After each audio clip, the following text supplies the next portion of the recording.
Ils sont ensemble dans le zendo, mais chacun seul face au mur pour partager le silence dans une bienveillance collective.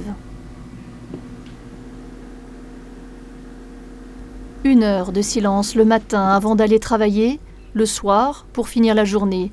On s'arrange comme on peut avec le quotidien pour pratiquer le zazen. Oui, mais pourquoi ? Alors je pourrais vous faire 2 réponses. La première serait japonaise et je vous dirais mushotoku, ce qui signifie je viens faire zazen pour rien. Et la seconde serait plus européenne éventuellement.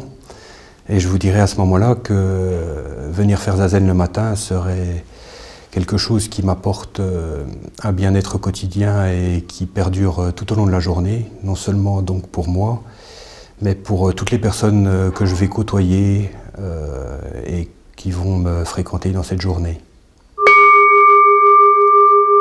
Certains ici ont choisi de devenir bouddhistes. D'autres pratiquent le zen par cheminement personnel, une démarche qui oblige à lever quelques a priori. C'est vrai qu'avant d'y arriver, je me disais qu'1 heure et demie sur un coussin à regarder un mur, c'était peut-être un peu long. Mais finalement, à force de pratiquer, c'est vrai que ça rentre un peu quelque part peut-être dans le quotidien, quoi. Zazen, c'est ne pas bouger, comme une montagne, pour comprendre l'essence de l'univers. Mais que vivent-ils ?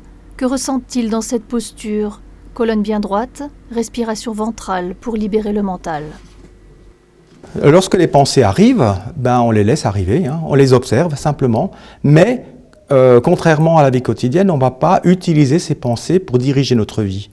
On va simplement les observer, regarder leur contenu et les laisser passer. C'est pour ça que la posture et la respiration sont importantes, parce que c'est par rapport au retour à la respiration, par rapport au retour à la présence au corps, à la posture, que naturellement les pensées vont partir de là où elles sont venues, c'est-à-dire de nulle part.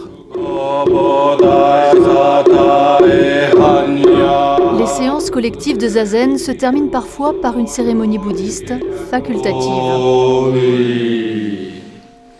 Au dojo zen de Mulhouse, la porte est ouverte même aux grands débutants, à ceux qui voudraient expérimenter ce retour à l'énergie fondamentale. Bonjour. Bonne journée. Merci.